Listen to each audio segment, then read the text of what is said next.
Qozog'istondan import qilinayotgan go'shtlar O'zbekistonga qancha summadan kirib kelmoqda? Assalomu alaykum aziz tomoshabin. Ushbu xabar boshqalarga ham yetib borishligi uchun video ostiga bir dona like bosib, bizga obuna bo'lib qo'ying.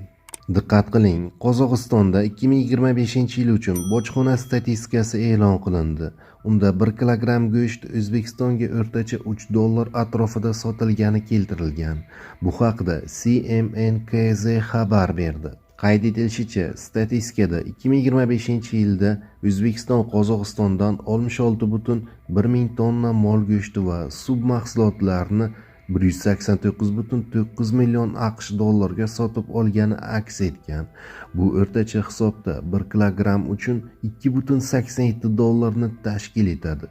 Shu bilan birga, ayni davrda Qozog'iston ichki bozorida mol go'shtining chakana narxi 30% dan ko'proqqa oshib, 1 kilogramm uchun 4,5 ming tengaga yetgan. Qozog'iston savdo va integratsiya vaziri o'rinbosari Janel Kushukova mazkur ma'lumotlarga izoh berib, bunday raqamlarni shubhali deb atagan. U narxlar o'rtasidagi tafovutga to'xtalar ekan, bu raqamlar texnik xatolik oqibati bo'lishi mumkinligini bildirgan. Go'shtni davlatga sotmaydi, balki aniq ishlab chiqaruvchi shartnoma asosida sotadi. Agar ichki bozorda narx bir necha barobar yuqori bo'lsa, ishlab chiqaruvchi uchun mahsulotni $3 dan chetga sotish iqtisodiy jihatdan foydasiz, deydi u. Vazir o'rinbosarining so'zlariga ko'ra, vaziyatni alohida tekshirish zarur. Bu ma'lumotlarni sinchiklab o'rganish, jumladan bojxona organlaridan aniqlashtirish kerak.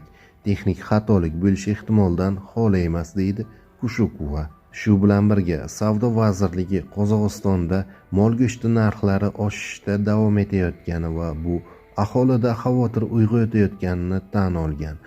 Kushukovaning aytishicha, narxlar ko'tarilishining asosiy sabablari chorva sonining tiklash jarayonining vaqt talab qilishida hamda O'zbekiston tomonidan talabning keskin oshganidir. Uning tushuntirishicha, so'nggi yillarda O'zbekistonda go'sht iste'moli sezilarli darajada oshgan, biroq tabiiy va geografik cheklovlar sabab mamlakat o'z ishlab chiqarishini xuddi shunday hajmlarda kengaytira olmayapti.